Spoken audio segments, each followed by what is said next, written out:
বাবার চিকিৎসা করাবেন, সংসারের অভাব ঘুচিয়ে পরিবারের মুখে হাসি ফোটাবেন। এই স্বপ্ন নিয়েই এসএসসি পাশের পর ধার দেনা করে দালালের হাত ধরে পাড়ি দিয়েছিলেন ইরানে। কিন্তু ভাগ্য তার জন্য লিখে রেখেছিল এক বিভীষিকাময় অধ্যায়। বিদেশের মাটিতে মানব পাচারকারী চক্রের নির্মমতার শিকার হয়ে বুকের পাঁজর ও হাতে গুলিবিদ্ধ হন শান্ত মণ্ডল।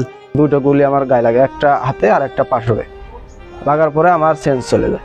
আমি মেন হলো বিদেশ যাওয়ার কারণ হলো আমার বাবার শরীরটা অসুস্থ, তাদের সহযোগিতা করার জন্য বিদেশ যাওয়ার কারণটা ছিল। মৃত্যুর মুখ থেকে ফিরে এলেও স্বাভাবিক জীবনে ফেরার লড়াই এখনো শেষ হয়নি।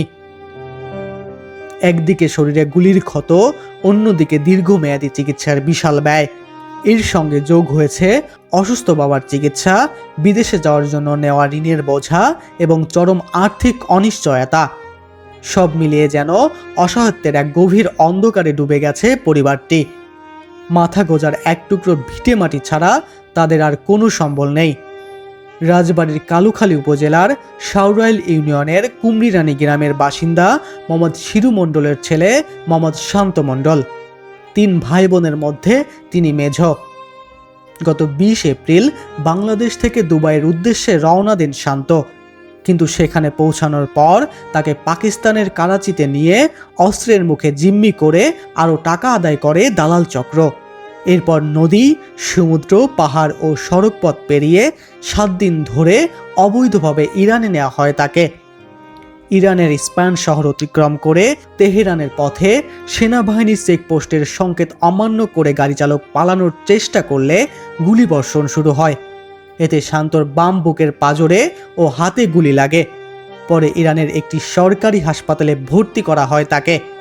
শারীরিক অবস্থার অবনতি হলে বাংলাদেশ দূতাবাসের সহযোগিতায় চিকিৎসা দেয়া হয় এবং IOM এর সহায়তায় গত 30 জুন তাকে দেশে ফেরানো হয়। গুলির আঘাতে তার প্লীহা অপসারণ করতে হয়েছে। চিকিৎসকদের মতে সুস্থ হয়ে স্বাভাবিক জীবনে ফিরতে তার উন্নত চিকিৎসার জন্য প্রয়োজন 3 থেকে 4 লাখ টাকা। পরিবারের দাবি, মানব পাচারকারী দালালদের আইনের আওতায় এনে তাদের কাছ থেকে নেওয়া অর্থ উদ্ধার করে দেওয়া হোক, তাহলে অন্তত বাবা ও ছেলের চিকিৎসা চালিয়ে নেওয়া সম্ভব। আমার চাউলটা পাঠাইছিলাম, আমার একটা আশা ছিল যে আমার চাউলটা ভালোভাবে গেলে পারে আমি একটু অসুস্থ মানুষ, একটু খাটাখুটো কম করতে পারি। আমার চাউলটা টাকা পাঠালে আমি একটু সুস্থভাবে চলাফেরা করতে পারি। আর দিনাও সেই দিনটা আমি শোধ করতে পারতাম। কিন্তু আমার ভাগ্য এমন এক দালাল নিয়ে গেছে, আমার চাউলটা এমন ক্ষতি করছে। এই চাউল এমন কাম করে খাওয়াবি কিনা, কী করবি কিনা, এ তো আমি কিছুই করতে পারবো না। এখন 3-4 লাখ টাকা আমি কই পাবো? আমার এই চাউল আমার বিটিয়ে বেচা লাগবে। আমার এই চাউলের বাঁচা দেখি আমি চাউলটা কী করবো? আমার চাউলের বাঁচাবো কেমনভাবে বাঁচাবো? আপনারা আমার এই বিচার করে দেন আপনারা। আর যে দালাল নেছে সেই দালালের বিচার করেন। এই 10-12 লাখ টাকা যে নেছে আমার টাকাটা আপনারা উদ্ধার করিয়ে দেন। বড় বোনের অভিযোগ, ভাইকে দেশে ফিরিয়ে আনার জন্য বারবার অনুরোধ করলেও দালালরা তা শোনেনি। এখন উন্নত চিকিৎসায় শান্তর বেঁচে থাকার একমাত্র ভরসা। দালালের খপ্পরে পড়ে আমার ভাই আজ মৃত্যুর পথে যাত্রী আর কি। 7.5 লক্ষ টাকা তার সাথে মেটানো থাকে যে সে ট্রানজিট দিয়ে, দুবাই ট্রানজিট দিয়ে তাকে হচ্ছে সে ইরাকে নিবে। ইরাকে নিবে, তার সাথে এরকমই আমাদের কথা হয়। এরা জানতে পারছে যে আমাদের হচ্ছে এখানে বাই রোডে নিবে।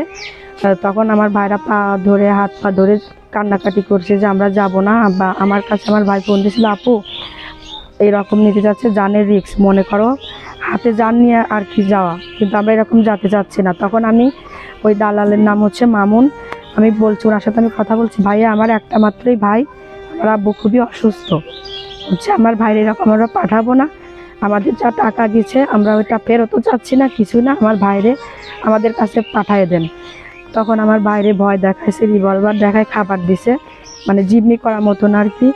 ভয় দেখাইছে যে টাকা যাবে, ছেলেরও পাবেন না, তাইলে আপনাদের একটাই এখনই আপনাদের যে টাকাটা যাচ্ছে ওই টাকাটা আপনাদের দিতে হবে। তখন 5 লক্ষ টাকা দিছে, ভয় দেখায় নিছে, টাকাটা দিছে, বা আমরা টাকাটা দিতে বাধ্য হয়েছি। মানুষের একটা অর্গান থাকে যেটা পাকস্থলীর পাশে হচ্ছে পিলহা নামের, ওইটা আমার ভাইয়ের, মানে ওইটাই গুলি লাগে কত বিক্ষত হয়েছে, ওইটা আমার ভাইয়ের অর্গানটা কেটে ফেলছে আর কি।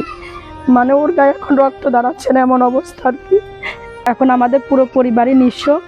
দালাল চক্র যে টাকাটা আমাদের থেকে নিচ্ছে, আমার একটাই দাবি যেন সরকার বা প্রশাসন আমাদের এই টাকাটা ফিরিয়ে দেওয়ার ব্যবস্থা করে, যাতে আমার ভাইকে আমরা চিকিৎসা দিতে পারি বা আমার আব্বু চিকিৎসা করতে। অনেক বড় স্বপ্ন ছিল যে বাপের পাশে দাঁড়াবি, বাপের ভালো করবি, বাপ অসুস্থ, এই আশা নিয়ে গিয়েছিল। গাড়ির পারে একটা বোন আছে, কিন্তু দালাল তার স্বপ্ন ভেঙে দিচ্ছে। আমার ছেলের এখন অবস্থা, তার চিকিৎসা করতে হবে, চিকিৎসা করতে 3-4 লাখ টাকা পাবি, আমরা সেই টাকাটা কুচাতে পারতেছি না। আমার শুধু একটাই চাওয়া সরকারের কাছে, আমার দালাল যে টাকাটা নেছে এই টাকাটা তারা যেন আমার ফেরত দেয়।